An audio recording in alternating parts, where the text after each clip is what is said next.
الحمد للہ وکفى وسلام علی عباده الذین اصطفى اما بعد فاعوذ باللہ من الشیطان الرجیم بسم اللہ الرحمن الرحیم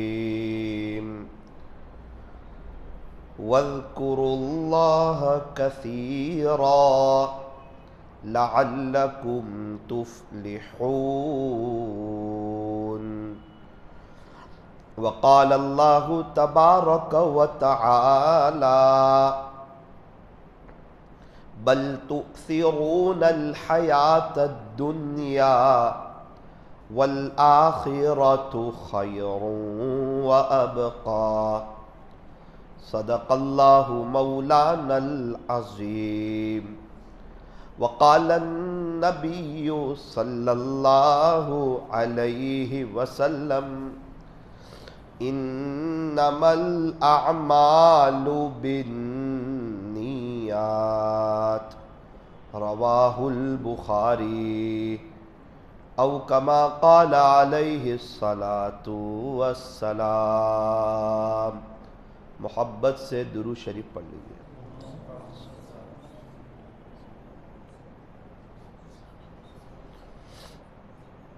معزز علماء کرام،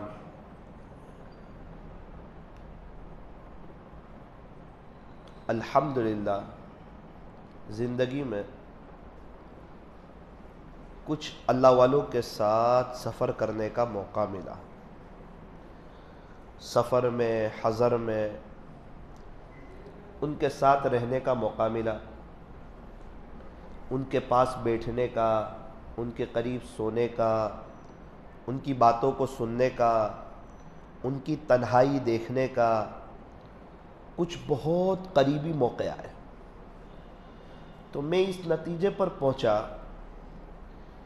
کہ یہ اللہ والوں کے اندر 3 باتیں ایسی ہیں جس کی وجہ سے اللہ تعالیٰ نے انہیں بہت ترقی دی، انہیں محبوب العلماء والصلحاء والعوام بنایا، مقبول العلماء والصلحاء والعوام بنایا، امت کے لیے ان کو مرجع بنایا، ان کی باتوں میں تاثیر رکھی، ان کی وجہ سے لوگوں نے توبہ کی اور اللہ کی طرف آئے، اور یہ حضرات با اثر شخصیت بن کر دنیا میں ابھرے اور ان کا فیض جاری ہوا، امت ان سے مستفید ہوئی۔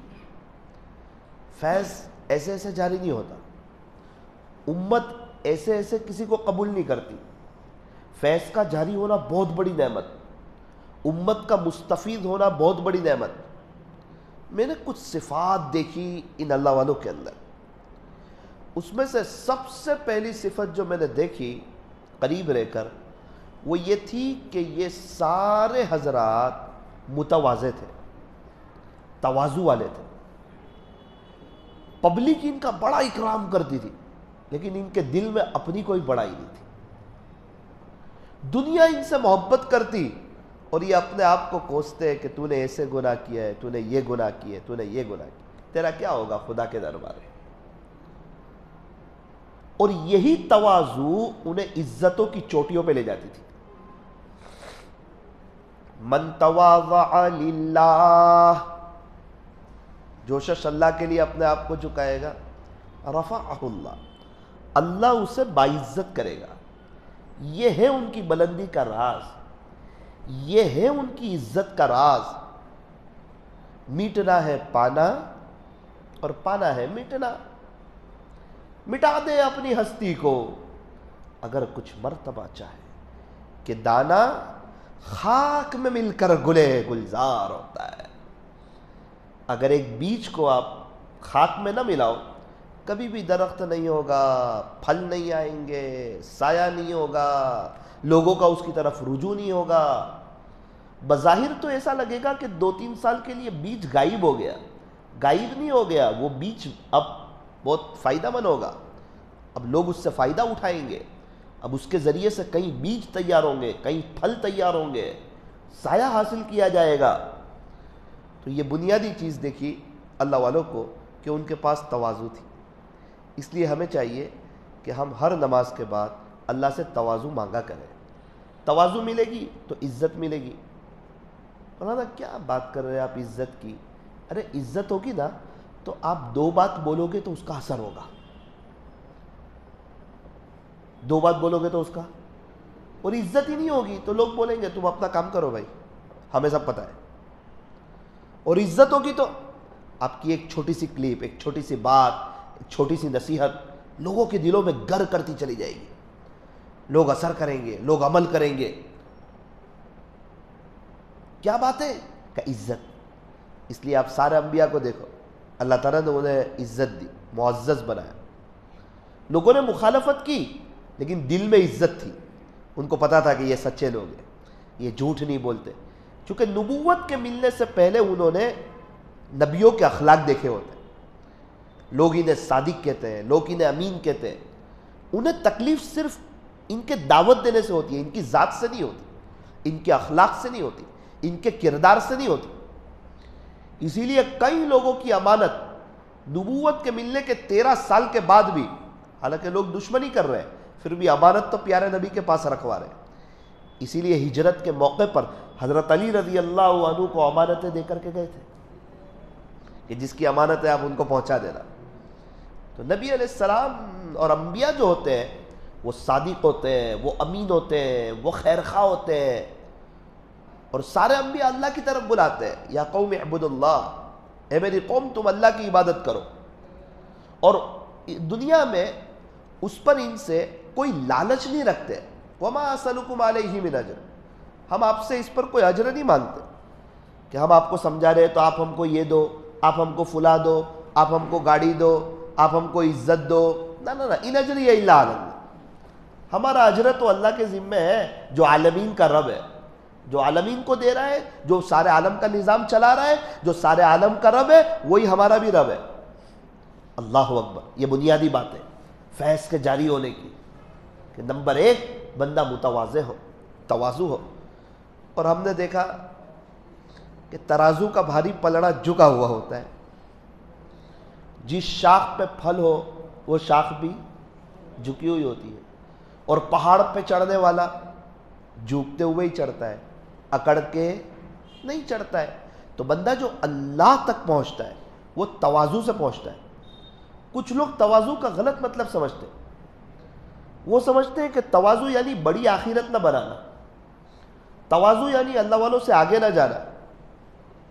وہ تواضع نہیں ہے۔ آپ تھوڑی تیاری کرو یا زیادہ تیاری کرو، آپ جس مقام پر جانا چاہے، تواضع تو ہر حال میں ضروری ہے، یہ تو فاؤنڈیشن ہے، یہ تو بنیاد ہے۔ ایک بزرگ کے پاس ایک آدمی آیا، آ کر کہا حضرت میں بڑا بننا چاہتا ہوں، کوئی وظیفہ؟ حضرت نے فرمایا بالکل، اسلام میں ہر بات کا جواب ہے۔ پوزیٹیو طریقے سے سامنے والے کے سوال کو سمجھ کر اس کو جواب دینا، مطمئن جواب دینا، اور مطمئن جواب، تسلی بخش جواب، تشفی بخش جواب انسان اپنے علم سے، اپنے ارادے سے، اپنی طرف سے دے سکتا ہے؟ تو کہا نہیں۔ تسلی بخش جواب کیسا ہوتا ہے؟ فرمایا تسلی بخش جواب وہ ہوتا ہے جو اللہ کو پوچھ کر کے دیا جائے، جو اللہ کو پوچھ کر کے دیا جائے۔ جو جواب آپ نے اللہ کو پوچھ کر کے دیا تو تسلی بخش جواب ہوگا۔ اچھا اللہ سے کیسے پوچھے؟ ایک آدمی آپ کے پاس آیا، مولانا صاحب جی کیا ہوا؟ ایک تو بندہ نارمل بات کرتا ہے، اور ایک بات کرتا ہے کہ میں آپ سے ایک سوال پوچھنا چاہتا ہوں۔ ہاں، جیسے ہی اس نے کہا کہ میں آپ سے سوال پوچھنا چاہتا ہوں، فوراً دل سے اللہ سے بات کہ اللہ جی یہ کچھ پوچھ رہا ہے، مجھے آتا نہیں ہے، آپ مجھے ذرا اس کا جواب دیجیے۔ آپ سمجھ رہے؟ اس نے کانفرنس کال پر اللہ کو لے لیا۔ کیا کیا؟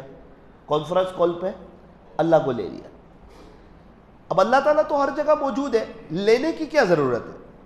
او بھائی وائی فائی ہر جگہ موجود ہوتا ہے، بہت سی جگہ ہوتا ہے، ہر کوئی استعمال نہیں کر سکتا جب تک کوڈ معلوم نہ ہو، سامنے والے کی اجازت نہ ہو۔ کوڈ معلوم ہو تب وائی فائی کا استعمال ہوتا ہے۔ ابھی مسجد میں وائی فائی ہو، مجھے کوڈ معلوم نہ ہو تو میں نہیں چلا سکتا اس کو. تو اللہ تو ہر جگہ موجود ہے، بے شک اللہ موجود ہے، لیکن اس وقت یہ کہنا دل سے کہ اللہ جی یہ کچھ کہنا چاہ رہا ہے، مجھے آتا نہیں ہے، میں جاہل ہوں، آپ بتائیے. اب اس نے سوال پوچھا، اب اللہ بھی سن رہے، اللہ تو ویسے بھی سن رہے، ایسا جواب آپ کے دل میں ڈالیں گے جو سامنے والے کے لیے بہت مفید ہوگا، تسلی بخش ہوگا. اللہ والے ایسا کرتے ہیں.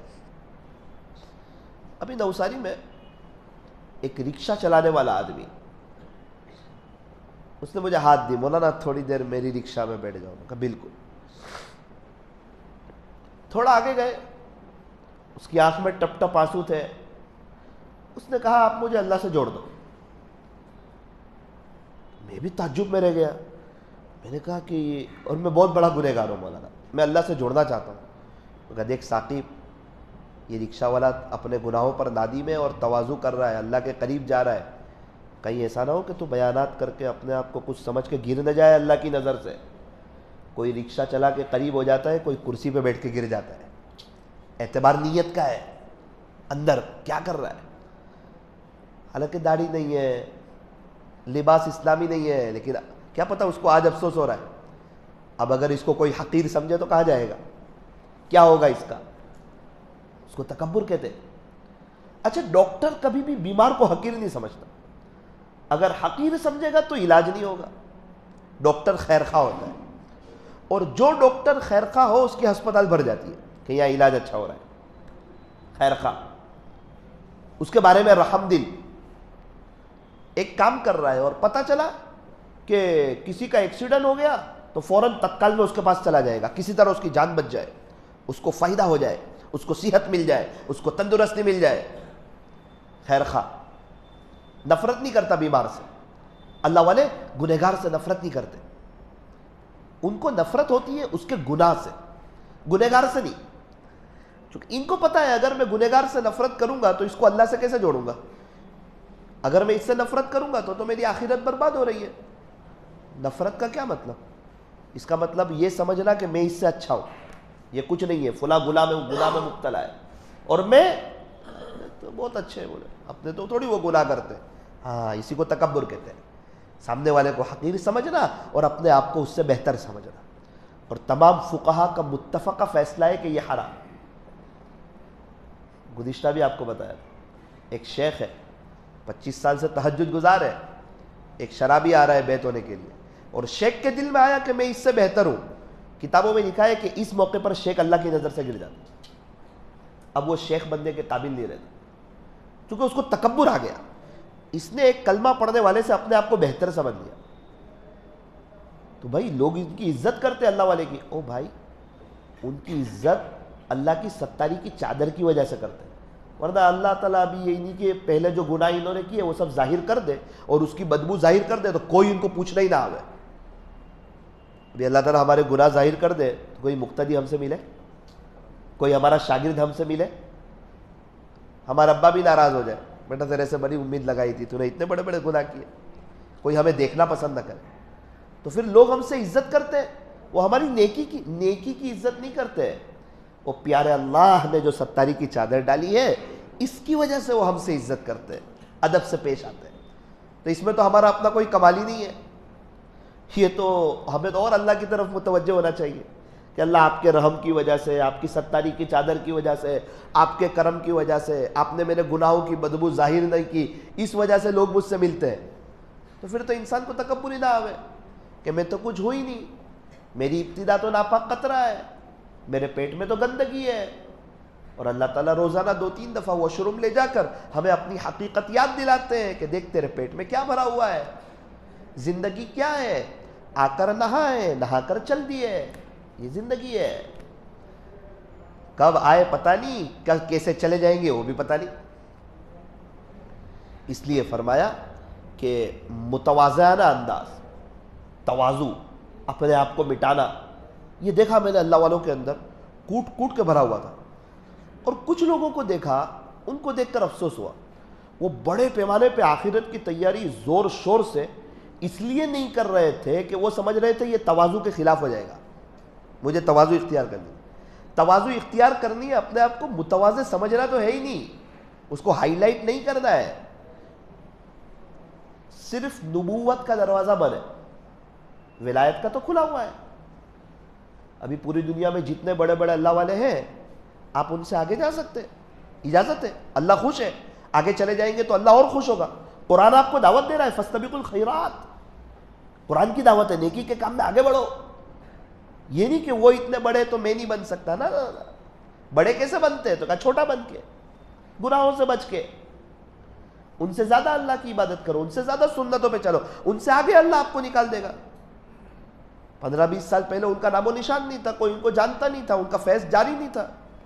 وہ گناہوں سے بچے، تقوی اختیار کیا، ذکر کیا، اپنی تنہائی کو پاک صاف کیا. آج اللہ ان سے کام لے رہا ہے، آپ ان سے زیادہ پڑھو، اللہ ان سے زیادہ کام لے گا. اللہ کسی کا محتاج نہیں ہے، ہم اللہ کے محتاج ہیں، اللہ تعالیٰ ہمارا محتاج نہیں. اور ولایت کے دروازے کھلے ہوئے، آگے بڑھو، نیک کام کرو، نیکیاں کرو، ذکر کرو، رات کو اٹھ کے رو. کوئی جانتا ہے؟ تو کہا کوئی نہیں جانتا، اور کسی کو بتانا بھی نہیں ہے، اللہ جانتا ہے. اور جب وہ چھا جاتا ہے تو پھر بندہ زمانے پہ چھا جاتا ہے. جگر مراد آبادی نے یہی تو کہا تھا، وہ مجھ پہ چھا گئے تو میں زمانے پہ چھا گیا. کوئی بھی اللہ والوں نے پلاننگ نہیں کیا کہ ہم ایسا کریں گے تو زمانے پہ چھا جائیں گے. یہ پلاننگ، یہ پلاننگ، یہ پلاننگ. چالاکی سے کوئی آگے نہیں بڑھا. ان کو پتا ہے کہ صرف اللہ کو میں لے لوں، آگے کا نظام اللہ کا ہے، وہ میرا نہیں ہے. لوگ کہیں گے کہ لوگ سوشل میڈیا سے چھا جاتے ہیں. خواجہ صاحب کے زمانے میں کہاں سوشل میڈیا تھا؟ بایزید بستامی رحمۃ اللہ علیہ کے زمانے میں کہاں سوشل میڈیا تھا؟ یہ جتنے اللہ والوں کے واقعات لکھے ہیں فضائل اعمال میں، ان کے زمانے میں کہاں سوشل میڈیا تھا؟ یہ تو ایک گمان ہے، شیطان کی بات ہے، نفس و وہم کی بات ہے. ہمیں لوگوں میں نہیں چھانا ہے، ہمیں چھپنا نہیں ہے، ہمیں تو چھپنا ہے. لیکن اتنا کب چھپتا ہے؟ اود لگائی ہوئی ہو اور وہ کہے کسی کو پتہ نہ چلے، او بھائی اود لگی ہے نا، اصلی ہے، پتہ چلے. وہ بولے نقلی ہے میں سب کو بتاؤں، تو جتنا بھی بتا خوشبو تو آئے گی اتنی. 2 دن 3 دن لوگ دیکھ کے خوش ہوں گے، چوتھے دن سے دور ہو جائیں گے. اس سے پتہ چلا کہ ہمیں اپنے اندر تواضع پیدا کرنی ہے. کام کرنا ہو آگے تو بھی، اور کسی وجہ سے نہ کام کرنا ہو تو بھی، تواضع بنیادی چیز ہے. تو رکشہ والا رونے لگا، اب مجھے اللہ سے جوڑ دو. میں نے اس کو پوچھا کون سی بات تیرے دل پہ لگی؟ اس نے کہا ابھی ایک مولانا بیان کر رہے تھے، ایک جماعت کو لے کے بیٹھے تھے، تو میں بیٹھ گیا ظہر کے بعد. انہوں نے ایک واقعہ ایسا سنایا میرے دل پہ لگ گیا. میں نے بولا بھائی کیا سنایا؟ اس نے کہا کہ انہوں نے کہا کہ ایک بادشاہ تھا، اس کی بیویاں بھی تھی، لیکن ایک بادی سے وہ بہت پیار کرتا تھا، بڑا محبت کرتا تھا. تو اس کی بیویوں کو رشک ہوا، افسوس ہوا کہ بادشاہ سلامت تو اس سے بڑی محبت کرتے ہیں. تو بادشاہ کو سمجھایا، اس کے خلاف چڑھایا، اس کے خلاف بھڑکایا، اس کے خلاف اکسایا. حسد، حسد اچھی چیز نہیں. کبھی کبھار جس سے حسد کیا جاتا ہے وہ بہت آگے نکل جاتا ہے. حاسد اللہ کی نظر سے گر جاتا ہے، لیکن جس سے حسد ہوتا ہے وہ بہت آگے نکل جاتا ہے. یوسف علیہ السلام سے کیا تھا؟ حسد ہی کیا تھا نا. اور کیا ہوا بعد میں؟ نبی بنے، بادشاہ بنے. آپ کو کوئی نقصان ہوا؟ موسیٰ علیہ السلام کے زمانے کے لوگوں نے ان سے بہت حسد کیا، نقصان انہیں کو ہوا، ان کو نہیں ہوا. اسی لیے حضرت مفتی احمد خان پوری صاحب دامت برکاتہم فرماتے ہیں کہ حاسد تم کو دیکھ کے جلتا ہے، تم کہیں کو اس کو دیکھ کے جل رہے بھائی؟ وہ جل رہا ہے نا، تم کیوں جل رہے ہو اس کو دیکھ کے؟ آج تو وہ غیبت کرے تو ہمارے لیے غیبت کرنا لازم، کہ تو اللہ کی نظر سے غیبت کر کے گرا اور میں بھی گر کے ہی رہوں گا اللہ کی نظر سے. اور کیا مطلب؟ کوئی مطلب ہی نہیں. وہ ایسا کرتا ہے، تو کیسی بات کر رہا ہے اس کے لیے؟ اگر تجھے اللہ والا بننا ہے تو خاموش ہو جا، تو برداشت کر لے. اس کی برائی بھی دل میں مت لا. اس کی کیا برائی لانا؟ وہ تیرا کچھ کر ہی نہیں سکتا ہے. اللہ کے چاہے بغیر درخت کا ایک پتا حرکت نہیں کر سکتا. ارے میرے بارے میں وہ ایسا بولتا ہے. ہم شیخ سعدی فرماتے ہیں نا، جس کا خلاصہ ہم ہر ایک کی ہر چیز روک سکتے ہیں سوائے اس کی زبان کے. زبان تو اس کے پاس ہے، اس کے منہ میں ہے، اس کو تو روک ہی نہیں سکتے. کسی کی زبان کو روک سکتے تو نہیں. کسی کے کہنے سے کچھ ہوتا ہے تو نہیں. عزت اور ذلت دنیا والوں کے ہاتھ میں ہے تو کہا نہیں. وہ جو ہم سے حسد کر رہا ہے اس سے ہم ذلیل ہوں گے تو کہا نہیں. نادان کو اس بات کا بالکل نہیں پتا. وَتُعِزُّ مَن تَشَاءُ وَتُذِلُّ مَن تَشَاءُ. عزت اللہ دیتا ہے، ذلیل اللہ کرتا ہے، ہمارا لینا دینا اللہ کے ساتھ. ہاں اگر کوئی زیادہ حسد کر رہا ہو اللہ سے دعا کر لیجئے. آپ نماز کے بعد سورہ فلق سورہ ناس پڑھتے رہیے. وَمِن شَرِّ حَاسِدٍ اِذَا حَسَد. خدا تعالیٰ حاسدین کی حسد سے اللہ تعالیٰ ہمیں بچائیں گے. تو اس نے کہا کہ وہ مولانا صاحب نے کہا کہ ایک بادشاہ کی بیویاں تھی، ایک باندی تھی، اس سے بڑی محبت کرتا، بڑا پیار کرتا. دوسری بیویوں کو افسوس ہوا کہ ہم بڑے گھر کی ہیں، ہم رانیاں ہیں، خوبصورت ہے، سلیقہ مند ہے، ہم آپ سے بڑی محبت کرتے ہیں اور آپ ایک اس باندی سے زیادہ محبت کرتے ہیں. سمجھ نہیں آتی بات. کسی وقت سمجھائیں گے. ایک دن بادشاہ اپنے دربار میں آیا اور اس نے سب خزانے الگ الگ کروائے. ایک چاندی کا، سونے کا، جواہرات کا، ہیرے موتی کا، اور بیویوں کو اور باندی کو جمع کیا. بولے دیکھو آج میرا دربار عام لگا ہوا ہے، دربار شاہی سجا ہوا ہے. بادشاہ کا دربار ہیرے موتی، سونا، چاندی، جواہرات سے جگمگا رہا ہے. آج بادشاہ بڑا خوش ہے، موڈ میں ہے. میں اعلان کروں تو جلدی سے ہاتھ رکھ دینا، جو جس پر ہاتھ رکھ دے گا وہ اس کا ہو جائے گا. اعلان کیا، ٹھیک ہے جو جس پر ہاتھ رکھ دے وہ اس کا. تو وہ تھوڑا دور تھا تو سب بیویاں دوڑی، دوڑتے دوڑتے جس کے ہاتھ میں جو آیا پہلے ہاتھ رکھ دیا. جس کا ہاتھ پہلے رکھا اس پر وہ اس کا. وہ باندی وہیں کھڑی رہی. سب نے بادشاہ کو کہا، ہم نے کہا تھا نا ناسمجھ ہے، کم عقل ہے. بادشاہ کا اعلان، بادشاہ چیزیں دے رہا ہے، سمجھ ہی نہیں ہے اس کے پاس. آپ کو پہلے سمجھا رہے ہیں، آپ غلط جگہ دل لگا رہے ہو. بادشاہ نے اس کو پوچھا کہ تو نے کیوں ہاتھ نہیں رکھا؟ تو بولے یہ جو آپ کا اعلان ہے یہ صحیح ہے، جو جس پر ہاتھ رکھ دے وہ اس کا. بولے ہاں. انہوں نے کہا دیکھو ابھی تو اس کو اعلان سمجھ میں نہیں آیا، ہمارے تو خزانوں کے مالک ہو گئے ہم تو. بولے ہاں صحیح ہے اعلان. وہ آہستہ سے چل کے آئی اور اس نے بادشاہ کے کندھے پہ ہاتھ رکھ دیا. بادشاہ مسکرایا اور بولا نادان تو تم ہو، تمہارے لیے اتنا چھوٹا خزانہ، اتنا تقریباً میں آدھی دنیا کا بادشاہ ہوں، یہ بھی آدھی دنیا کی بادشاہ ہو گئی، اس نے میرے اوپر ہی ہاتھ رکھ دیا. جو میرا وہ سب اس کا ہو گیا. اسی لیے اس سے زیادہ پیار کرتا ہے. اس کی نظر چیزوں پہ نہیں ہے، اس کی نظر پیسوں پہ نہیں ہے، اس کی نظر خزانوں پہ نہیں ہے، اس کی نظر بادشاہ پر ہے. تو رکشہ والا مجھے کہہ رہا ہے، میں تعجب میں ہوں پیچھے بیٹھ کر. میں سمجھ گیا کہ اس نے بٹھایا نہیں، اللہ نے مجھے بٹھوایا کہ ثاقب دیکھ ہمارے عاشق لوگ کیسے ہوتے ہیں. توبہ کرنے والے بھی ایسے ہوتے ہیں. کسی کو حقیر مت سمجھنا، کسی رکشہ والے وغیرہ کو.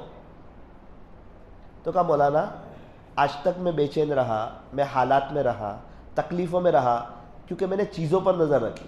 کبھی اس پہ ہاتھ رکھا، کبھی اس پہ رکھا، کبھی اس پہ رکھا، کبھی اس پہ رکھا. ایک کاش اگر جو میں نے اللہ پہ ہاتھ رکھا ہوتا تو آج میں پریشان نہیں ہوتا، میں کہا اللہ والا ہی ہوتا.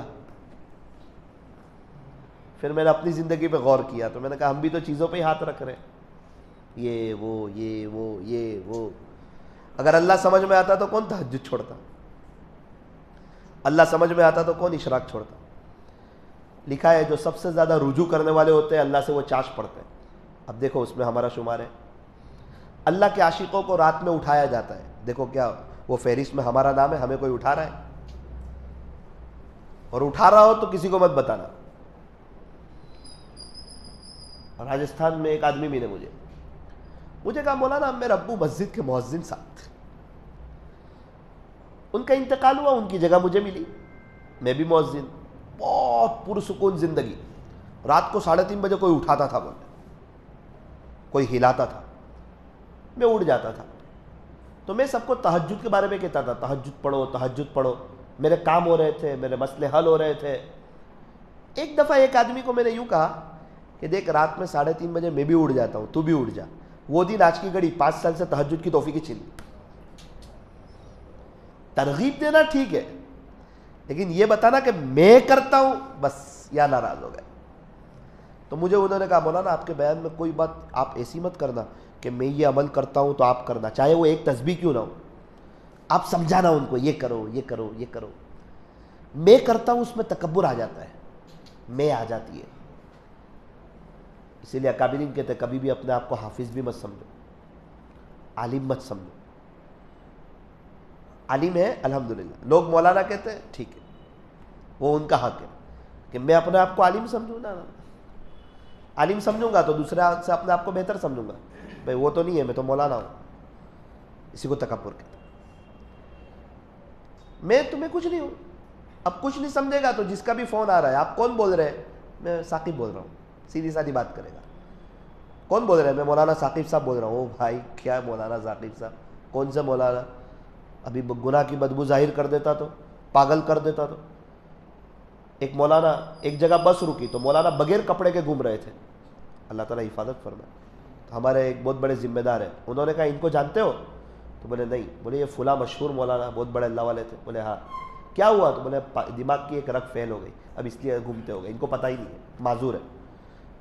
عزت دینا بھی جانتا ہے، ذلیل کرنا بھی جانتا ہے، روڈ پتی بنانا بھی جانتا ہے، کروڑ پتی بنانا بھی جانتا ہے، چڑھانا بھی جانتا ہے، گرانا بھی جانتا ہے. ریموٹ کنٹرول ہی اللہ کے ہاتھ میں، ہم کیا کر سکتے ہیں؟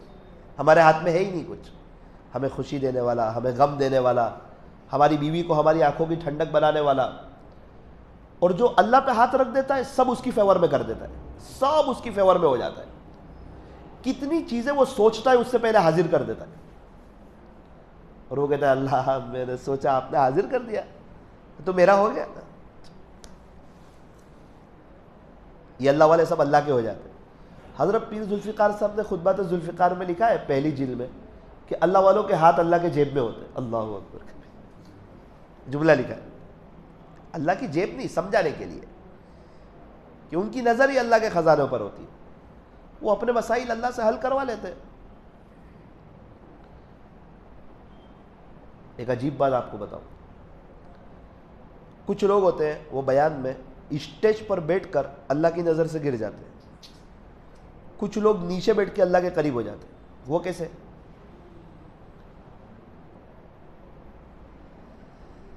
ایک آدمی نیچے بیٹھا ہوا ہے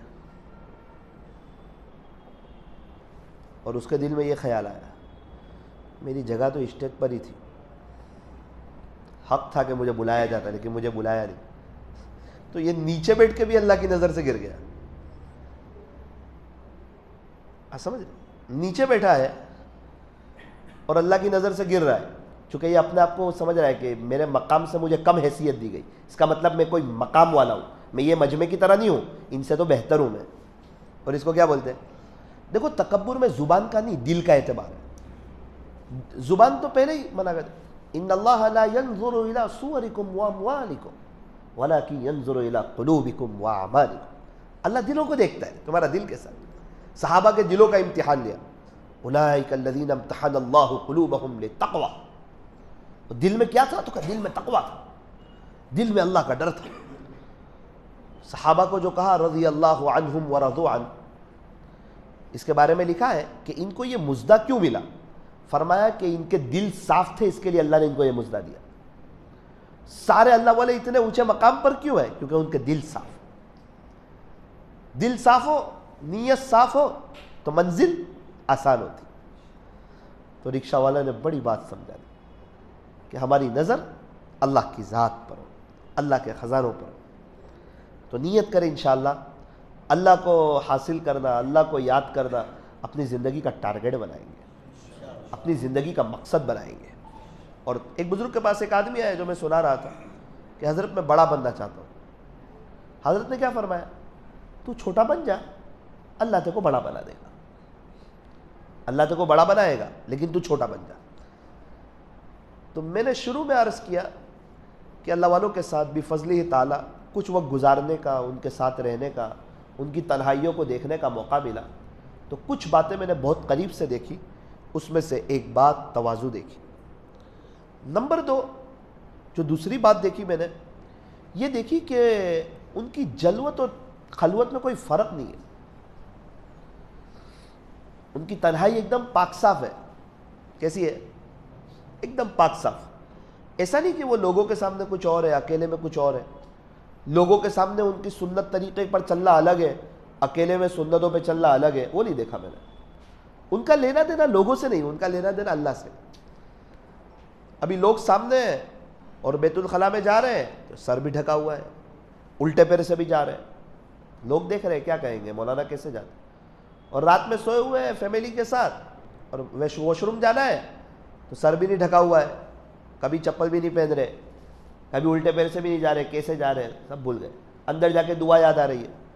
مولانا صاحب وہاں مسجد میں تو آپ بہت ادب سے گئے تھے. بولے وہاں کہتا تو تھا اللہ کے لیے، لیکن سب دیکھتے بھی تھے نا. جلوت خلوت فرق پڑ گیا. جلوت اور خلوت ایک ان کی. ابھی اگر میں پانی پیوں تو کیسے پیوں گا؟ بسم اللہ پڑھ کے 3 سانس میں دیکھ کے سیدھے ہاتھ سے بیٹھ کے پینے کے بعد الحمدللہ. کیوں؟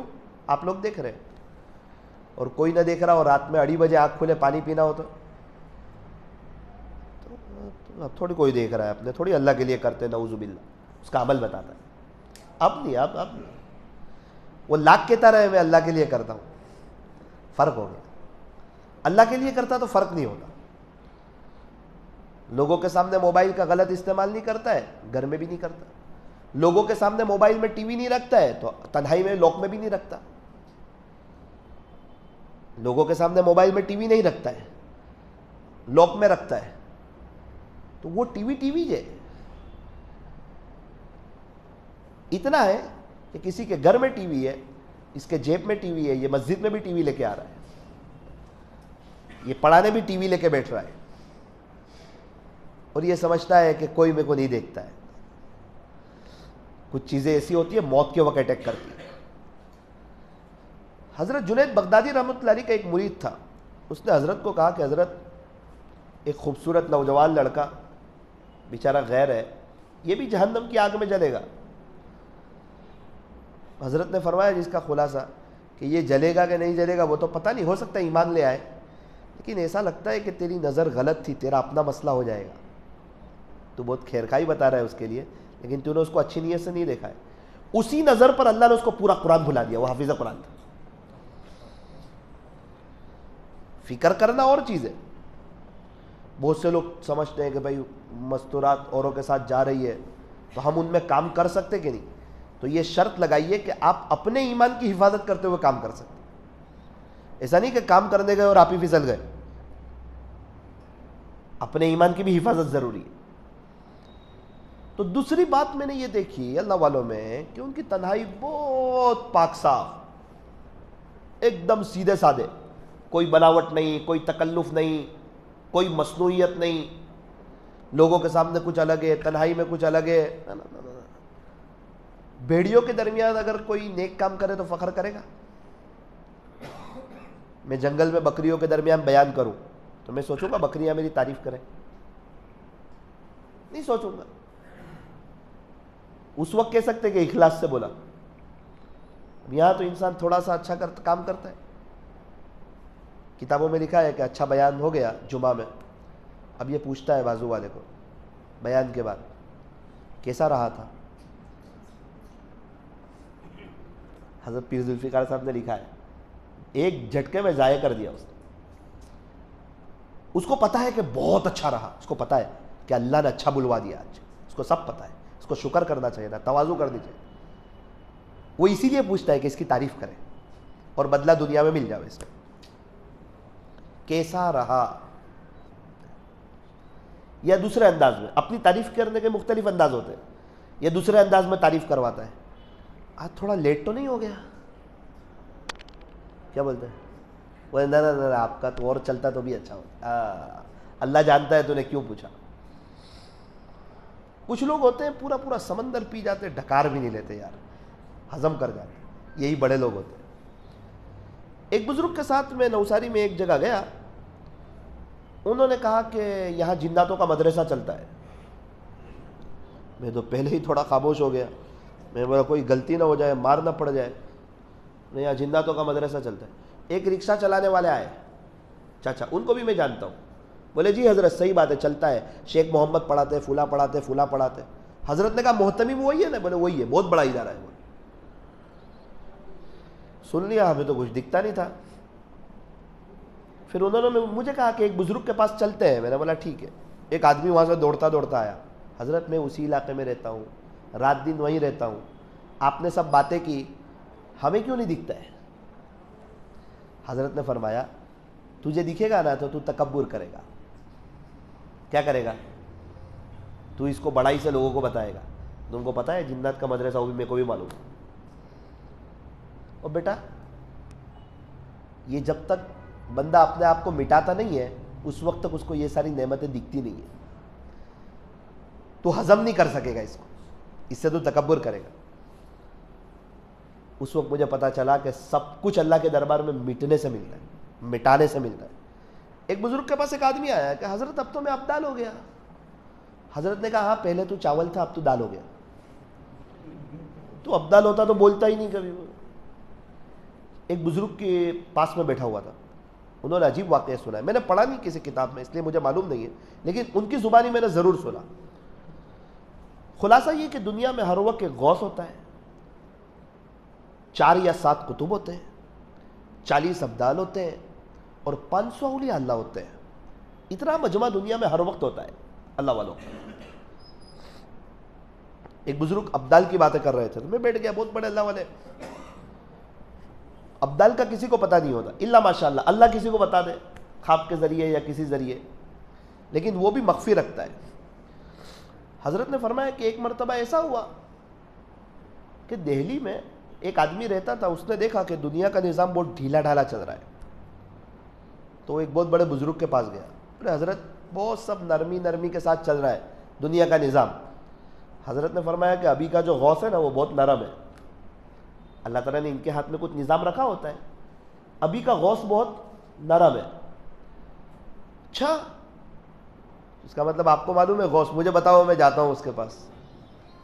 تو حضرت نے بتا دیا. کبھی کبھار اللہ تعالیٰ اسے واقعی ظاہر کر دیتا ہے. تو اللہ تعالیٰ نے, وہ بزرگ نے بتا دیا.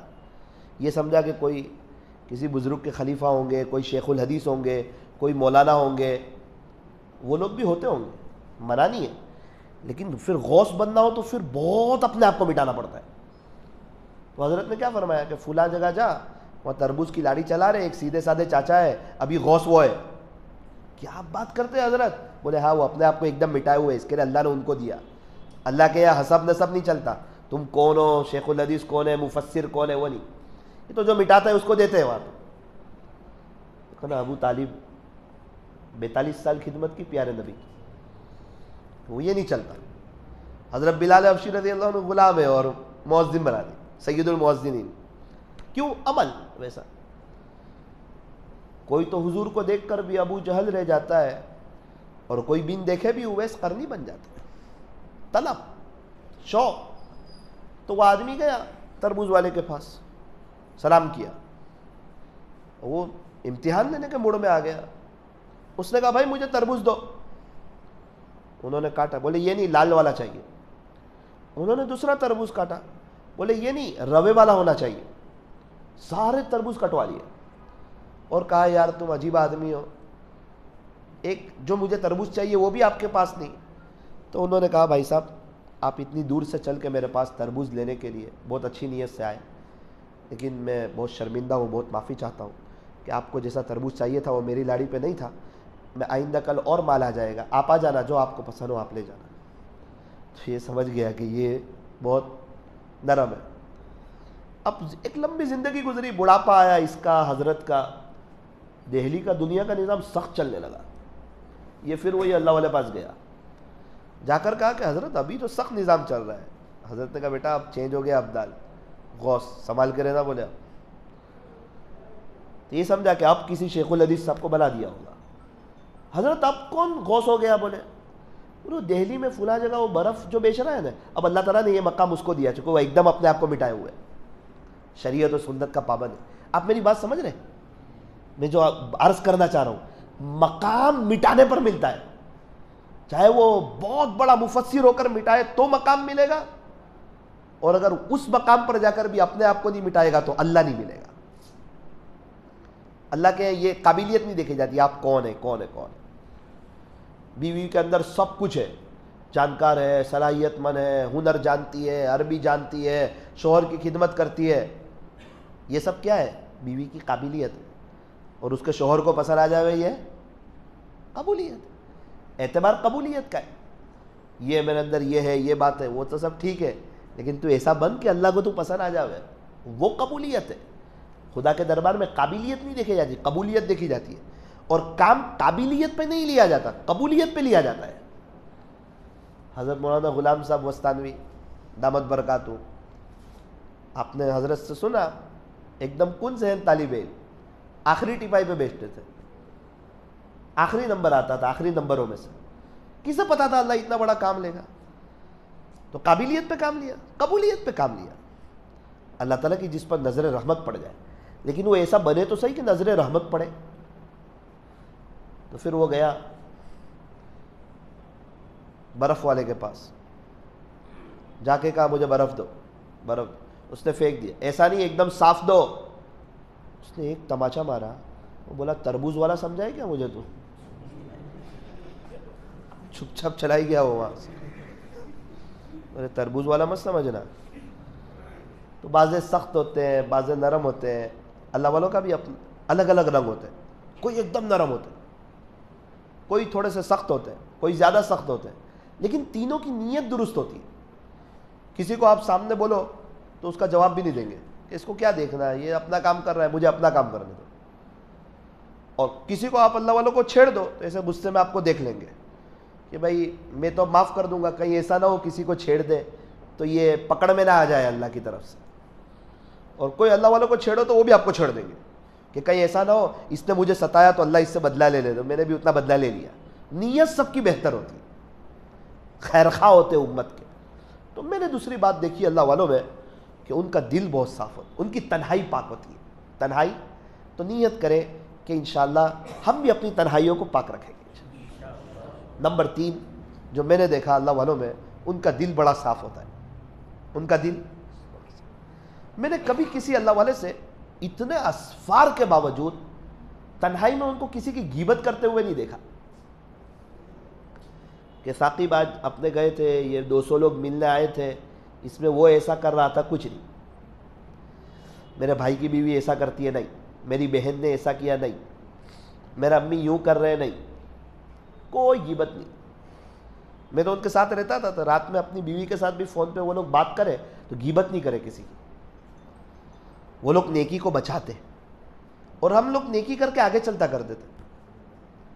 گاڑی میں اے سی بھی ہے، بولے ٹھنڈک ہی نہیں آ رہی ہے، پیچھے کے شیشے کھلے ہوئے ہیں، ٹھنڈک کہاں سے آئے؟ یہ لوگ سب شیشے بند کر دیتے. اس لیے تھوڑی نیکی بھی ان کو بہت آگے لے جاتی. میں سمجھتا تھا یہ زیادہ ذکر کرتے ہوں گے، یہ کرتے ہوں گے، تھوڑا دیکھوں. تھوڑی دیر تک تو میں سوچتا یار اپنے جو کر رہے ہیں وہی یہ کر رہے ہیں، پھر اتنا اونچا مقام کیسے؟ تو میں دیکھتا تھا ہاں یہ ان کا دل صاف ہے. یہ لوگ کسی کی برائی نہیں کرتے، غیبت نہیں کرتے. ان کو ایک بات بہت اچھی طریقے پہ معلوم ہے کہ پوری دنیا والے مل کے میرے ساتھ جو بھی کر رہے ہیں اچھا کرے، چلو پوری دنیا میرے خلاف ہو گئی، ان کو اللہ ملے گا یا نہیں ملے گا وہ تو پتہ نہیں ہے، لیکن میرے دل میں کسی ایک کی بھی برائی آئی، ایک کی بھی، چاہے وہ میرا جتنا بڑا دشمن ہو، برائی آئی میرے دل میں تو یہ پکی بات ہے میرے کو اللہ نہیں ملے گا. گندے دل میں اللہ نہیں آتا ہے. گندے گلاس میں ہم پانی نہیں پیتے، گندے خمچے میں ہم کھانا نہیں کھاتے. بھئی اس کاٹے ہی کاٹے ہو راستے میں تو چپل پہن کے تو چل سکتے. چاندی کی سڑک ہو، چپل میں کاٹا ہو، پھر چل سکتے نہیں چل سکتے. چاندی کی سڑک ہے، اللہ کی محبت میں آگے چل رہا ہے، لوگ نیک سمجھ رہے ہیں، لیکن دل میں کسی کا کینہ ہے، بغض ہے. ایسے اللہ ناراض ہوتے، شب برات میں بھی معاف نہیں کرتے. اور یہ بھی بیچارہ بڑا بھولا آدمی، 95% لوگوں سے تو خوشی ہوتا ہے، بس 5% لوگوں سے ناراض ہوتا ہے. وہ امک جو مقتدی ہے وہ میرے خلاف جا رہے ہیں، امک ٹرسٹی میرے خلاف جا رہے ہیں، میرے فلاں رشتہ دار وہ خلاف جا رہے. تو سوچے گا تجھے اللہ نہیں ملے گا، وہ تو تیری غیبت کر کے تجھے آگے لے جا رہے اور اپنی نیکیاں دے رہے، تیرے بچے کچھ گناہ لے رہے. تو کہاں ان کے گناہ لے رہا ہے؟ تو کہاں ان کی برائی کو پال رہا ہے؟ تو یہ بتا پہلے تجھے مقابلہ بتانا ہے کہ تو بھی کچھ ہے یا تجھے اللہ والا بننا ہے؟ اگر مقابلہ بتانا ہے تو تیرا اپنا مرضی ہے، آخرت برباد ہوگی، اور اگر تجھے اللہ والا بننا ہے تو تجھے دل صاف رکھنا۔ حضرت مفتی صاحب کے خلیفہ نے حضرت سے کہا، حضرت مجھے اپنے علاقے والوں نے اتنا ستایا کہ مجھے میرے علاقے سے نکالنا ہی باقی رکھا، انہوں نے اپنے علاقے میں کیسا کام کیا میں نے اپنی آنکھوں سے دیکھا ہے۔ حضرت مفتی صاحب نے کیا کہا؟ کیا کہا؟ کہ بیٹا اگر یہ ہمیں ستانے والے نہ ہوتے تو ہم تکبر میں فرعون سے بھی آگے بڑھ جاتے۔ اپنے خلیفہ کو سمجھا رہے، دل ایک دم صاف کر دیا۔ حضرت قطب الدین ملا صاحب دامت برکاتہم، اللہ جزائے خیر دے، حضرت پیر ذوالفقار صاحب کو ایک خط لکھا، جب بہت حد ہو گئی تب لکھا کہ حضرت ہمارے بیچارے کام کرنے والے پرانے تبلیغی ساتھی ہیں، سمجھدار لوگ ہیں، کسی وجہ سے میرے سے بہت خلاف ہو رہے ہیں، یہ حالات ہیں مجھ پر۔ کیا جواب آیا وہاں سے پیر صاحب کا؟ اچھا آپ بھی یہ کرو وہ کرو، کچھ نہیں۔ پیر صاحب نے کہا قطب الدین یہ ہمارے بڑے باپ مولانا الیاس صاحب رحمۃ اللہ علیہ کی اولاد ہے، انہیں ہمیں بولنے کا حق ہے، ہمیں انہیں بولنے کا کوئی حق نہیں ہے۔ اللہ کیا جواب! کیوں؟ اپنے خلیفہ کو آگے بڑھانا چاہتے، دل صاف چاہتے، پتہ ہے کہ تھوڑی بھی ایچ پیچ بات ہوئی تو اللہ نہیں ملے گا، چالاکی اللہ کو پسند نہیں، غلطی معاف ہے چالاکی معاف نہیں۔ استاد کو غصہ بھی اسی وقت آتا ہے جب بچہ چالاکی بتاتا ہے، سیدھی سادھی بات کرتے تو بولے جا اتنی بڑی بڑی غلطیاں معاف کر دیتا، چالاکی پہ غصے ہو جاتا۔ چالاکی اللہ کو معاف پسند، تنہائی میں کچھ اور ہے، سب کے سامنے کچھ اور ہے۔ یہ فرمایا جس کا ظاہر کچھ اور ہو اور باطن کچھ اور ہو، یہ منافقت کا اعلیٰ درجہ ہے۔ اللہ کے سامنے کچھ اور ہے اور اللہ کی مخلوق کے سامنے کچھ اور ہے۔ کب تک گاڑی چلے گی؟ نقلی پھول کب تک چلے گا؟ تو کیا کریں مولانا، پورے ہی بگڑ جائے؟ کہنا نا ایسا نہیں ہے، پورے اچھے ہو جاؤ۔ 97% تو اب داڑھی ہے، اسلامی لباس ہے، سنتوں پہ چل رہے ہیں، کئی گناہوں سے بچ رہے ہیں، راستے میں کھڑے ہو کے گالیاں نہیں بولتے، برا بھلا نہیں کرتے، 2-3 گناہ ہی تو ہیں جو ہمیں اللہ کے قریب نہیں ہونے دیتے۔ اتنی سب ہمت کی، تھوڑی سی اور ہمت کرو، غیبت پہ بھی پیر رکھ دو۔ لیلا مجنون کی داستان تو آپ نے ساری سنی ہوگی۔ ایک مرتبہ مجنون کا باپ بہت غصے ہو گیا، بہت غصے ہو گیا، سمجھایا بیٹا معافی مانگ لے اللہ سے، مرنا نہیں ہے، اور اس کو حرم شریف میں لے گیا مجنون کو، چل معافی مانگ لے۔ تو اس نے کہا اللہ بہت بڑا گنہگار ہوں، سارے گناہوں سے سچی پکی توبہ کرتا ہوں۔ باپ خوش ہو گیا، آخر میں کہا اللہ جی معاف کرنا سوائے لیلا کے۔ یہی حال ہے پورا، اللہ جی بہت بڑا گنہگار ہوں، معافی مانگتا ہوں، معاف کر دینا، سوائے غیبت نہیں چھوڑوں گا، رات کو بیوی کے ساتھ روزہ نہ کروں گا۔ یہ تو نہیں ہوئی نا سچی توبہ۔ کرکٹ کا شوق ہے، اللہ جی کرکٹر اچھے لگتے ہیں، انہوں نے بہت کپ جیتے، آج تک مجھے ایک بھی چائے کا کپ تو دیا نہیں، اور ان کے جیتنے سے میری کوئی عزت نہیں بڑھی، لیکن پھر بھی میں ان کی محبت کو پالوں گا چاہے آپ ناراض ہو جائے۔ دل اس کا کہتا ہے کچھ نہیں ملا اس میں، اور بات کرتے آپس میں فلاں کھلاڑی اتنے میں بکا۔ او بھائی پہلے زمانے میں غلام باندھی بکتے تھے، تو ان کو افسوس کرنا چاہیے، جو جتنا اچھا غلام ہوتا ہے اتنا مہنگے میں بکتا ہے، نہ کہ اس کی تعریف کی جائے۔ اور آپ نے نہیں سنا کہ جب فاسق کی تعریف ہوتی ہے تو اللہ کا عرش ہل جاتا ہے؟ اور کرکٹ میں دنیا بھر کی غیبت، ایک ٹیم کو سپورٹ کرنے والا دوسرے ٹیم کی غیبت کرے گا ہی، اس کے کھلاڑیوں کی غیبت کرے گا، اور کہتا ہے وہ کھلاڑی تو غیر ہے ان کی غیبت کر رہا ہوں۔ غیر کی غیبت کرے گا نا تو کہیں اس کے گناہ میں شرک نہ آ جائے، اسی لیے فرمایا مسلمان کو تکلیف پہنچانا خطرناک ہے، جانور کو اس سے خطرناک ہے، غیر مسلم کو اس سے خطرناک ہے بلا وجہ تکلیف پہنچانا۔ شریعت کسی پر ظلم کو برداشت نہیں کرتی، مسلمان کو تکلیف پہنچائی تو اس کے گناہ میں تو پتہ نہیں کیا ہے، جانور کو تکلیف پہنچائی تو معافی کیسے مانگے گا؟ ابھی میں کتاب پڑھ رہا تھا دوپہر میں، حضرت مفتی تقی عثمانی صاحب، وہ کہہ رہے تھے کبھی بھی بچوں کو مت مارنا، بچوں کو اگر تم نے مار دیا چاہے تمہارا اپنا بچہ ہو، اگر تم نے، چونکہ شریعت نے بہت شرائط رکھے ہیں مارنے کے، چاہے کسی اور کا بچہ اپنے پاس ہو یا اپنا بچہ اپنے پاس پڑتا ہو، یا اپنا بچہ ایسے ہی گھر میں ہو، تم نے مار دیا تو اس کی معافی کی کیا صورت؟ حضرت کی بات سے میرے کو ایسا پتہ چلا کہ حضرت یوں فرما رہے کہ ابھی تک اس حضرت کو اس کی کوئی صورت ہی سمجھ میں نہیں آئی کہ میں کیسے معافی مانگوں. کیوں؟ نابالغ اگر معاف بھی کر دے تو اس کی معافی کا اعتبار نہیں ہے. تم کیسے معافی مانگو گے حضرت؟ اور یہ مار رہا ہے. کیوں مار رہا ہے؟ اس کو اللہ کا ولی بنانے کے لیے. تو اللہ کی نظر سے گر جائے گا مار کے. یہ جو تیرے پاس جو بچے پڑھتے ہیں ہمارے پاس، وہ تو اکثر نابالغ ہوتے ہیں، مر گئے تو ڈائریکٹ جنت میں، بے گناہ ہوتے ہیں، اللہ والے ہوتے ہیں، ان کے گناہ کوئی نہیں. ان سے تو دعائیں کروانی چاہیے، خوش ہونا چاہیے. کتنے بچے آتے ہی نہیں، یہ بچے آئے کل کو اٹھ کے مجھے ایصال ثواب کریں گے، پڑھائیں گے تو مجھے ثواب ملے گا، یہ تو میری انکم ہے. انکم کو بھی کوئی مارتا ہے تو اور رحم دلی بتانی چاہیے، ان کے لیے تو دعائیں کرنی چاہیے راتوں کو اٹھ کے. موقع ملا تو مار دیا. ابھی میں آپ لوگوں سے بڑی محبت کرتا ہوں، دل سے محبت. میرا بچہ میرے ساتھ آیا، میں نے کہا بیٹا سورہ فاتحہ سنا، اور آپ نے اس کو جو ایک غلطی پہ ایک تماچا مار دیا، تو اب میں آپ سے محبت کروں گا، آپ سے پیار کروں گا. کسی بچے کو اس کے باپ کے سامنے مار کے تو بتاؤ، دیکھو وہ باپ کیا گد بناتا ہے تمہاری. اور حضور کے مہمان کو تم اللہ کے سامنے مار کے تو بتاؤ، دیکھو تمہارے بچوں میں فیملی میں کیا کیا بلائیں ڈالتا ہے، کیسے پکڑتا ہے ایک ساتھ، کیا ایکسیڈنٹ ہوتا ہے اور کیا بیماریاں لگتی ہیں اور کیا حاملوں کے چکر کاٹنے پڑتے ہیں. چھوڑتا نہیں ہے کسی کو. میں نے بہت غور کیا اس پہ. 30 کے قریب ایسے لوگوں کو ملا جو مارتے ہیں، اور ہر ایک کے پاس پرسنل بیٹھا، ہر ایک اندر سے پریشان ہے، مناجات کی لذت سے محروم ہے. اللہ والا بنانے کا یہ طریقہ نہیں کہ کسی پہ ظلم کیا جائے. مارنے کی اجازت ہے کئی شرائط کے بعد، وہ بھی ایسا ہلکا پھلکا جس سے نشان نہ پڑے. علامہ تھانوی رحمۃ اللہ علیہ نے مشورہ دیا ہے کہ اپنے بچے سے کوئی غلطی ہوئی اور ایسا لگتا ہے کہ یہاں ادب سکھانے کے لیے مارنا ہی ضروری ہے، تو یوں فرمایا کہ جب آپ کو غصہ آئے تب آپ نہ ماریں، ورنہ غصے میں انسان تھوڑا حد سے آگے ہی چلا جاتا ہے، ظلم ہو جائے گا.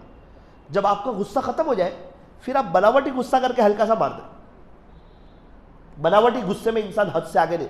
اور علامہ تھانوی رحمۃ اللہ علیہ فرماتے ہیں کہ کبھی بھی میں نے اصلی غصے میں نہ کبھی کسی کو مارا نہ کبھی کسی کو ڈانٹا. کبھی ڈانٹنے کی ضرورت پڑی تو جب وہ غصہ ختم ہو گیا پھر بناوٹی غصہ کر کے میں نے ڈانٹا تاکہ حد سے آگے تجاوز نہ کروں. اور ہم تو ایک بچے کی 3 غلطی چلا رہے ہیں اور آج پہلی غلطی پہ مار دیا. کیوں مارا؟ پہلے بچے پہ غصہ آیا تھا تو استاد سمجھ جاتے کہ آج سب کو ہی مارے گا. بچے سمجھ جاتے. ایک کو جو مار دیا صبح میں، بچے تو بات بھی کرتے. ہمارے گجراتی کے بچے بولتے ہیں کہ آج دھیان تھی ہمڑاؤ جائے وائف آتے لڑی نہ آویلا چھے. گھر میں ہوئی ہے مگت ماری اور غصہ اترے گا اپنے اوپر، گھر میں تو چلتی نہیں ہے ہوم منسٹر کے سامنے. بچے ہوتے سمجھ جاتے. اور بچوں کو غیبت کرنے کا ذریعہ استاد بنتے. بچے کا یہ فیض جاری نہیں ہوتا ہے. کیوں؟ یہ استاد مارتا ہے تو بچے غیبت کرتے ہیں، تو استاد اللہ کی نظر سے جاتا ہے، بچے غیبت کر کے جاتے ہیں. چاہے اس کے ماں باپ کی ساری محنت ضائع جاتی. کہتے ہیں مولانا ہمارے استاد نے مارا تھا. تو تیرے استاد کی زندگی نمونہ نہیں. میرے ایک استاد میراج بہت کھاتے تھے تو میں میراج کھاؤں. ایک آدمی نے عجیب بات سنائی. وہ مدرسے میں گیا، اس کو کرکٹ کا بڑا شوق تھا. تو وہ جیسے ہی گیا تو میچ چل رہی تھی، بڑی کوئی انڈیا پاکستان کی کوئی میچ تھی. تو اس کے ابا نے اس کو پہلی نصیحت کی کہ بیٹا تم میچ دیکھنے مت جانا. تو کچھ بچوں نے اس کو کہا عصر کے بعد کہ فلاں گھر میں جائیں گے میچ دیکھنے. 3 دن بعد شوق تو تھا، وہ چلا گیا. آگے کرسیاں رکھی تھی، اس پر بیٹھ گیا. تو گھر والوں نے منع کیا یہاں بڑے بڑے لوگ آئیں گے، آپ نہ بیٹھے، نیچے آ جائیں. تو اس نے کہا کہ 5 منٹ کے بعد میں نے دیکھا میرے استاد آئے، 4 استاد آئے. گھر والوں نے ادب کیا، جی حضرت تشریف لائیے. جی جی جی ٹھنڈا پانی لے لو، آپ آرام سے دیکھو، بولے ٹیک بیک لگا کے. اور استاد نے اس کو کہا بیٹا تو بھی آ گیا؟ بولے ہاں. کسی کو بتانے کا نہیں، خاموشی سے آ جانے کا، یہ گھر والے اچھے. او بھائی، تو نمونہ نہیں ہے ان کی زندگی. آپ سمجھ رہے؟ ان کے پاس پڑھنا ہے، فائدہ اٹھانا ہے. استاد ہے، انسان ہے، ان سے غلطیاں ہوگی. غلطیوں کو ہمیں دیکھنا ہی نہیں کسی کی. فرشتے نہیں ہے وہ. ہماری بیوی سے غلطیاں ہوگی کہ نہیں؟ وہ حور ہے، غلطی ہوگی، اس سے معاف کرنا ہے. میں یہ عرض کر رہا ہوں استاد کی زندگی نمونہ نہیں. پیارے نبی کی زندگی نمونہ ہے. لقد کان لکم فی رسول اللہ. بڑا لمبا ٹائم. آپ لوگ تو ایسے سن رہے کہ ایسا لگتا ہے چلتے ہی رہے, لیکن ہم عطا اللہ شاہ بخاری بھی نہیں کہ چلا کریں. ایک آدمی کہنے لگا کہ مجھے کہا کہ اب پہلے جیسے شیخ نہ رہے. کیوں؟ اللہ فرما رہے وَكُونُوا مَعَ الصَّادِقِينَ. اس کا مطلب قیامت تک صادقین پیدا ہوں گے, ورنہ اللہ کا صادقین کے ساتھ رہو, صادقین پیدا ہی نہ کرے, ایسا کبھی بھی نہیں ہو سکتا. ہوں گے. ہم بہت بڑے گنہگار ہیں, میں صادقین کی بات کر رہا ہوں, اپنی بات نہیں کر رہا. صادقین پیدا ہوں گے. اس نے کہا لیکن یار جو واقعات پڑھتے ہیں نا علامہ جنید بغدادی وغیرہ کے, وہ شیخ تھے. میں کہا دیکھو علامہ جنید بغدادی چاہیے, ملیں گے. میں کہا 100%. کیا کروں؟ میں کہا تو علامہ شبلی نعمانی بن جا. تجھے علامہ شبلی نعمانی جیسا مرید نہیں بننا, نہ جنید بغدادی جیسا پیر چاہیے. سمجھ میں؟ ان کے جیسا مرید تو بن, علامہ شبلی جیسا. خدا تجھے جنید بغدادی جیسا پیر بھی ملائے گا. تو بھائی اللہ کے نبی, آپ کو یاد ہے کہ کبھی اصحاب صفہ پہ کسی صحابی کو مارا ہو؟ کیا ضرورت ہے مار کے پڑھانی؟ انگلینڈ کی پڑھائی بہت اچھی ہے, 1 نمبر پڑھائی ابھی چل رہی ہے, اچھی پڑھائیوں میں چل رہی ہے انگلینڈ کی. مار کی اجازت بھی نہیں, اچھے بچے عالم بن کے نکل رہے, اخلاق سے نکل رہے, استاد کی دعاؤں سے نکل رہے.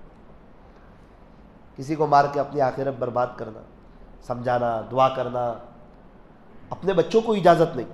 اپنے سگے بیٹے کو اگر مار دیا, نشان پڑ گیا, حضرت مفتی تقی عثمانی صاحب فرماتے ہیں کہ آپ میرے کو بتاؤ کہ کیا صورت ہے, آپ اس سے کیسے معافی مانگو گے؟ نابالغ کی معافی کا اعتبار نہیں, اس نے معاف بھی کر دیا تو بھی کیا ہوگا آپ کا, بتاؤ. اپنی بچے اپنے پاس پڑھ رہے بچے, ہمارے بچے کو سوچتا ہے کہ اس کے استاد نہ مارے, اور یہ سب کے بچوں کو مارے. کسی کو نہیں, تکلیف مت پہنچاؤ کسی کو نہیں, نہ بیوی کو, نہ بچوں کو, نہ بہن کو, نہ بھائی کو, اگر اللہ والا بننا ہے. اور اللہ والوں کے اندر میں نے ایک بات یہ دیکھی کہ ایک تو ان کا دل صاف, ایک ان کی تنہائی پاک, ایک ان کا موبائل صاف, ان کے پاس اخلاص, اللہ کے لیے کرتے ہیں. وہ اللہ کے لیے ہی کریں گے نا جب ان کو پتہ ہے کہ سب کچھ دینے والا کون ہے, سب سے بڑا کون ہے, سب سے زیادہ طاقت والا کون ہے, بگڑی بنانے والا کون ہے, سارے مسائل کو حل کرنے والا کون ہے, خوشیاں دینے والا کون ہے, قبر کو جنت کا باغ بنانے والا کون ہے, جنت میں پیارے نبی کا پڑوس دینے والا کون ہے, پیدا کس نے کیا, موت کون دے گا, کھلا کون رہا ہے, نظام کون چلا رہا ہے. تو سب کچھ وہی ہے, تو کیوں کسی اور کے لیے کرنا؟ باقی سب تو مخلوق ہے, سب پریشان حال ہے, سب کے اپنے مسئلے حل نہیں ہو رہے. اللہ تعالی ہمیں بھی اللہ والوں کی صفات عطا فرمائے, عباد الرحمن کی صفات عطا فرمائے, اور اللہ تعالی ہمیں بھی اپنا بنائے. وہی بات اخیر میں پھر کہہ دوں, نبوت کا دروازہ بند ہے, ولایت کا کھلا ہوا ہے. تواضع اختیار کرتے ہوئے آپ جس کو چاہے اوورٹیک کر لو, کوئی حرج نہیں ہے. میں ہائی وے سے جا رہا ہوں, کسی بزرگ کو اوورٹیک کرو, یہ تکبر نہیں ہے. میں گاڑی تیز چلا رہا تھا, آگے نکل گیا, اس میں کوئی اس کی بات نہیں ہے. لیکن جذبہ تو یہ ہو کہ ابھی جو خدا کے عاشقوں کی پہلی صف ہے, انشاءاللہ ایک دن تقوی حاصل کرتے کرتے میں بھی اس لیول پہ جاؤں گا انشاءاللہ. ایک جذبے اندر کے, کیا جذبہ, تکبر کے, تاکہ لوگ مجھے بڑا سمجھیں. نہ میں اللہ کا ہو جاؤں, میری دنیا آخرت بن جائے. اللہ تعالی ہمیں عمل کی توفیق عطا فرمائے. الحمدللہ رب العالمین, صلی اللہ علی حبیبہ محمد وآلہ وسلم. لا الہ الا انت سبحانک انا کنا من الظالمین. پیارے اللہ, رحیم مولا کریم آقا, اللہ یہ بیجاپور کے علماء کا, ذمہ دار حضرات کا, اللہ یہ کریم مجمع ہے, یہ علماء اللہ آپ کے دین کی خدمت کرنے والے, پڑھا اب پڑھا رہے, رات دن قرآن ان کے سامنے, یہ قرآن کے سامنے, حضور کے مہمان ان کے سامنے, یہ حضور کے مہمان کے سامنے. کوئی اذان دے رہا ہے, کوئی نماز پڑھا رہا ہے, سب کی نسبت آپ کے ساتھ جڑی ہوئی ہے, سب کی نسبت آپ کے ساتھ لگی ہوئی ہے. اللہ ہم نے سنا ہے کہ آپ نسبتوں کی لاج رکھ لیتے, آپ نسبتوں کی لاج رکھ لیتے. ہم نے دیکھا ایک ہی کمپنی کا ایک پتھر ہے, اس کے 2 پیس کیے جائیں, ایک مسجد میں لگایا جائے, ایک واش روم میں لگایا جائے, تو دونوں کے انداز میں فرق ہو جاتا ہے. مسجد میں جو رکھا جائے اکثر لوگ اس پر وضو کے ساتھ آتے ہیں, اور جو واش روم میں ہو لوگ اس پر چپل کے ساتھ گزرتے ہیں. رب کریم, آپ نے ہمیں ایک اچھی نسبت دی ہے, آپ کی علم کی نسبت دی آپ نے ہی ہمیں.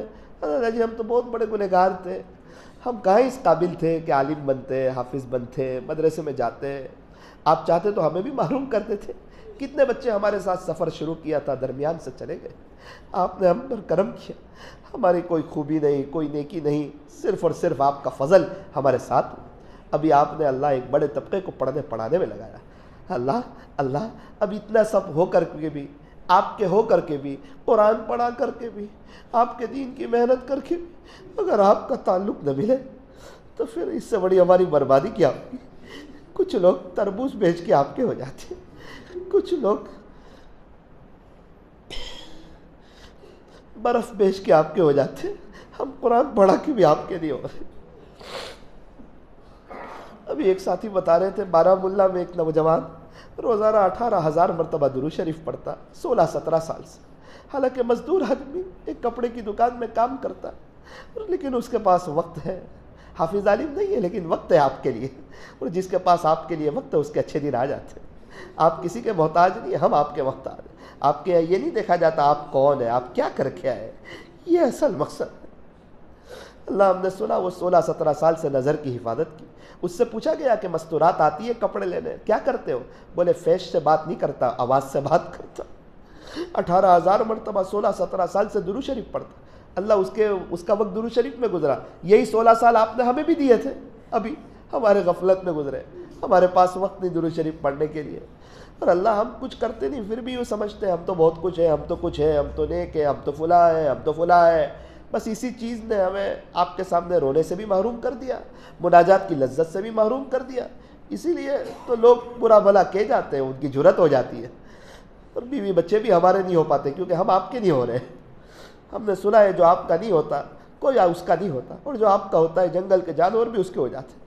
اللہ پھر وہ نوجوان جو 18,000 مرتبہ درود شریف پڑھتا، وہاں کے مفتی اعظم کو اللہ کے نبی صلی اللہ علیہ وسلم کی زیارت نصیب ہوئی، اور یوں فرمایا جس کا خلاصہ جاؤ عابد کے پاس جا کر اس کو میرا سلام عرض کر. اس کو نہیں بھیجا مفتی اعظم کے پاس، مفتی اعظم کو بھیجا عابد کے پاس. اللہ جی حالانکہ آپ نے ہم کو علم دیا، عالم بنایا، لیکن آج تک ہمیں کبھی نبی کا سلام نہیں آیا. ہمیں بھی آ سکتا تھا اگر ہم اس کے جیسی زندگی گزارتے، اگر ہم اپنے آپ کو مٹاتے، تواضع اختیار کرتے، بد نظری سے بچتے. اللہ جی خیر بہت غلطیاں تو ہوئی، لیکن آج افسوس بھی ہے، معافی بھی مانگ رہے ہیں. سنا ہے آپ بڑے کریم بھی ہیں، آپ تانا نہیں دیتے. لیکن اللہ اب نیت کرتے انشاءاللہ محنت کریں گے، آپ کے ولیوں جیسی زندگی گزاریں گے. عباد الرحمن کی جو صفت ہے وہ ہمیں عطا فرما، اللہ والوں کی صفات عطا فرما. اللہ والوں کی جو پہلی صف ہے اللہ اس میں ہمیں بھی شامل کر دے. نیک اعمال کے وقت ہمت سے کام لینے کی توفیق عطا فرما. کسی اللہ والے سے جڑ کر کے ان کے معمولات کی پابندی کر کے گناہوں سے بچ کر کے ہمیں بھی ولایت کے اعلیٰ مقام تک پہنچنے کی توفیق عطا فرما. اللہ جی ایک گزارش ہے آپ سے، پوری دنیا میں ہدایت کی ہوا چلا دیجیے، اور ولایت کی ہوا چلا دیجیے، نسبت کی ہوا چلا دیجیے، فنا فی اللہ اور بقا باللہ کی ہوا چلا دیجیے، آپ کے مقبول بندوں کی ہوا چلا دیجیے. ایسی ہوا چلے سارے بندے آپ کے مقبول ہوتے چلے جائیں، ساری بندیاں آپ کی مقبول ہوتی چلی جائیں، امت میں جوڑ پیدا ہو جائے، پورے عالم سے شرک و بدعات کا خاتمہ ہو جائے. اللہ پورے عالم والوں کے حال پر رحم فرما، پوری دنیا میں امن و امان کی فضا قائم فرما، ہر ایک دوسرے کا خیر خواہ ہو، کوئی کسی کو تکلیف نہ پہنچائے. اللہ اسے فیصلہ کرے. اللہ آخری بات یہ ہے کہ ہم کو تو پتہ ہے ہم بہت بڑے گنہگار ہیں، آپ کو بھی معلوم ہے کہ ہم نے بہت گناہ کیا، اور ہمیں اقرار ہے کہ یہ جو عزت ہے یہ سب آپ کی ستاری کی چادر کی وجہ سے، ہماری نیکی کی وجہ سے کوئی نہیں. ہم تو نمازوں میں بھی کچھ اور دھیان میں ہوتے. اللہ اتنا سب کرم تو کر دیا، ایک کرم اور کر دے، گناہوں کی نفرت 100% ڈال کر کے اپنی طرف کھینچ لے، رحمت کی رسی ڈال کر اپنی طرف کھینچ. بہت اللہ سنے، بہت بیانات بھی سن لی، پوری سیاہ ستہ پڑھ لی.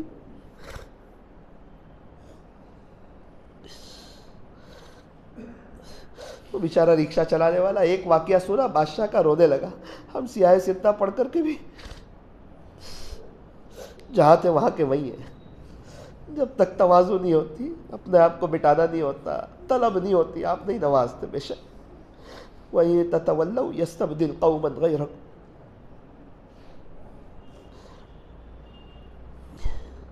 ہم نے سنا ہے جو قوم اپنی حالت نہیں بدلنا چاہتی، آپ اس کے محتاج نہیں، آپ بھی اس کی حالت بدلنا نہیں چاہتے. اللہ جی بس ایک نظر کرم فرما دے، دنیا آخرت بہتر بنا دے، اچھا استاد بنا دے، اچھا امام بنا دے، اچھا مقتدی بنا دے، اچھا وائز بنا دے، داعیہ اللہ بنا دے، امت کو آپ سے جوڑنے والا بنا دے، متواضع بنا دے، نیک بنا دے، دنیا آخرت بہتر بنا دے۔